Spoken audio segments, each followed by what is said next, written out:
ರೇವಣ್ಣವರ ಪ್ರಕರಣದಲ್ಲಿ ದೇವರಾಜೇಗೌಡರ ಅರೆಸ್ಟ್ ಆಗಿದೆ. ಅವ್ರು ಮಾತಾಡಿರುವಂತಹ ಆಡಿಯೋದಲ್ಲಿ ಅಮಿತ್ ಶಾ ದೊಡ್ಡವರೇ ನಮ್ಮ ಜೊತೆಗಿದ್ದಾರೆ, ಡಿ ಕೆ ಶಿವಕುಮಾರ್ ಅವ್ರನ್ನ ಅರೆಸ್ಟ್ ಮಾಡ್ತೀವಿ ಅನ್ನೋ ತರ ಎಲ್ಲ ಮಾತಾಡಿದ್ದಾರೆ. ಅದರಲ್ಲಿ ನೋಡಿ, ಈಗ SIT ರಚನೆ ಆಗಿದೆ. SIT ರಚನೆ ಆದಾಗ ಸರ್ಕಾರದ ಭಾಗವಾಗಿ ನಾನು ಓರ್ವ ಮಂತ್ರಿಯಾಗಿ ನಾನು ಕಮೆಂಟ್ ಮಾಡಲಿಕ್ಕೆ ಬಯಸೋದಲ್ಲ.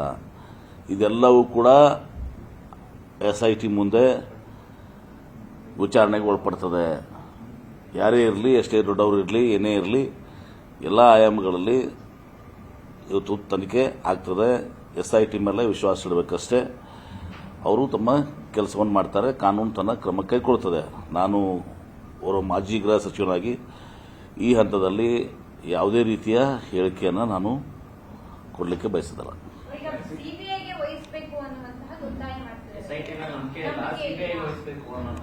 ಈಗ ನೀವೇ ಹೇಳಿದಿರಲ್ಲ, ಈಗ ಯಾವುದೋ ಒಂದು ಈಗ ಹೇಳಿದಿರಿ, ಇದು ನನ್ನ ಹಿಂದೆ ಎಂಥವ್ರಿದ್ದಾರೆ ಅಂತೇಳಿ. ಮತ್ತು ಇದರ ಅರ್ಥ ಏನಂದ್ರೆ CBI ವಹಿಸಿ ಕ್ಲೀನ್ ಚಿಟ್ ಕೊಡಕ, BJP washing ಮಷೀನಲ್ಲಿ hockey ತೆಗಿಲಕ್ಕ?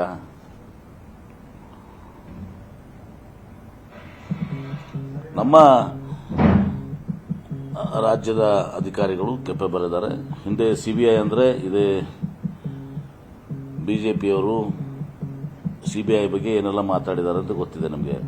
Congress bureau of investigation ಅಂತಿದ್ರು. ನೆಕ್ಸ್ಟ್ ಕ್ವಶನ್ ಬಿಡಿ ಅದನ್ನ.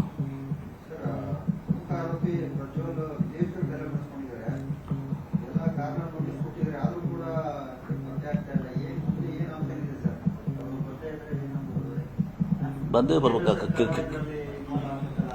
ನಾನು ಈ ವಿಷಯ ಬಿಟ್ಬಿಡಿ ಸಾಕಿನ್ನು. Last question. ಓಕೆ, ನೋಡು, ಪ್ರಜ್ವಲ್ ರೇವಣ್ಣ ಬಂದು ಸರೆಂಡರ್ ಆಗಬೇಕು, ಕಾನೂನಿಗೆ ತುಲುಸ ಬೆಲೆ ಕೊಡಬೇಕು. ಮತ್ತು ಬೆಲೆ ಕೊಡದಿದ್ರೆ ಇವತ್ತು ಕೇಂದ್ರ ಸರ್ಕಾರ ಇದೆ, ಲುಕ್ಔಟ್ ನೋಟಿಸಸ್ ಅನ್ನು ಕೊಟ್ಟಿದ್ದಾರೆ. ಕೇಂದ್ರ ಸರ್ಕಾರ ಗಂಭೀರವಾಗಿ ಇದು ಮಾಡಿ ಅವ್ರನ್ನ ಕರೆತರುವಂತ ಕೆಲಸ ಆಗಬೇಕು. ಪ್ರಜ್ವಲ್ ರೇವಣ್ಣವರ ಪ್ರಕರಣದಲ್ಲಿ ದೇವರಾಜೇಗೌಡರ ಅರೆಸ್ಟ್ ಆಗಿದೆ.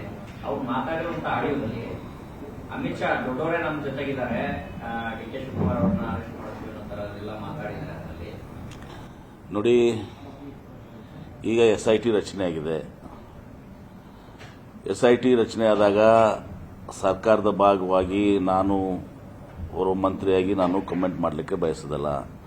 ಇದೆಲ್ಲವೂ ಕೂಡ SIT ಮುಂದೆ ವಿಚಾರಣೆಗೆ ಒಳಪಡ್ತದೆ.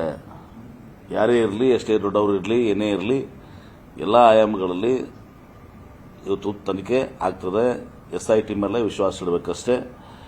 ಅವರು ತಮ್ಮ ಕೆಲಸವನ್ನು ಮಾಡ್ತಾರೆ, ಕಾನೂನು ತನ್ನ ಕ್ರಮ ಕೈಗೊಳ್ಳುತ್ತದೆ. ನಾನು ಅವರ ಮಾಜಿ ಗೃಹ ಸಚಿವನಾಗಿ ಈ ಹಂತದಲ್ಲಿ ಯಾವುದೇ ರೀತಿಯ ಹೇಳಿಕೆಯನ್ನು ನಾನು ಕೊಡಲಿಕ್ಕೆ ಬಯಸೋದಲ್ಲ.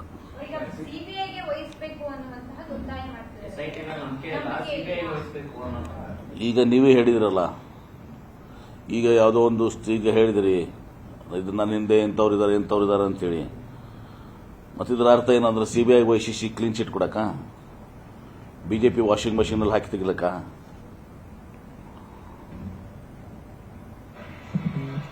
ನಮ್ಮ ರಾಜ್ಯದ ಅಧಿಕಾರಿಗಳು ಕೆಪಬಲ್ ಇದ್ದಾರೆ. ಹಿಂದೆ CBI ಅಂದ್ರೆ ಇದೇ ಬಿಜೆಪಿಯವರು CBI ಬಗ್ಗೆ ಏನೆಲ್ಲ ಮಾತಾಡಿದ್ದಾರೆ ಅಂತ ಗೊತ್ತಿದೆ ನಮಗೆ. ಕಾಂಗ್ರೆಸ್ ಬ್ಯೂರೋ ಆಫ್ ಇನ್ವೆಸ್ಟಿಗೇಷನ್ ಅಂತಿದ್ರು. ನೆಕ್ಸ್ಟ್ ಕ್ವಶನ್ ಬಿಡಿ ಅದನ್ನ.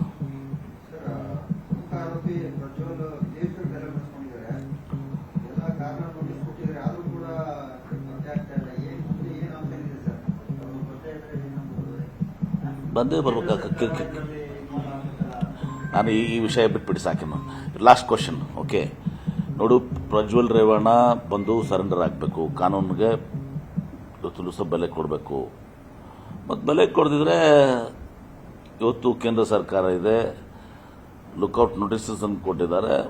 ಕೇಂದ್ರ ಸರ್ಕಾರ ಗಂಭೀರವಾಗಿ ಇದು ಮಾಡಿ ಅವ್ರನ್ನ ಕರೆತರುವಂತ ಕೆಲಸ ಆಗಬೇಕು. ಕನ್ನಡಿಗರ ಮೆಚ್ಚಿನ ನಿಮ್ಮ ನ್ಯೂಸ್ 18 ಕನ್ನಡ ಈಗ ವಾಟ್ಸ್ಆಪ್ನಲ್ಲಿಯೂ ಲಭ್ಯ. ಕರ್ನಾಟಕ ಮತ್ತು ದೇಶ ವಿದೇಶದ 360 ಡಿಗ್ರಿ ಸುದ್ದಿ ವಿವರವನ್ನ ನೀವು ನಿಮ್ಮ ಕೈ ಬೆರಳುಗಳಲ್ಲಿಯೇ ಪಡೆಯೋದಿಕ್ಕೆ ಈ QR ಕೋಡ್ ಅನ್ನ ಸ್ಕ್ಯಾನ್ ಮಾಡಿ. ನಮ್ಮ ಚಾನೆಲ್ ಅನ್ನ ಫಾಲೋ ಮಾಡಿ, ನೋಟಿಫಿಕೇಶನ್ ಆನ್ ಮಾಡಿ.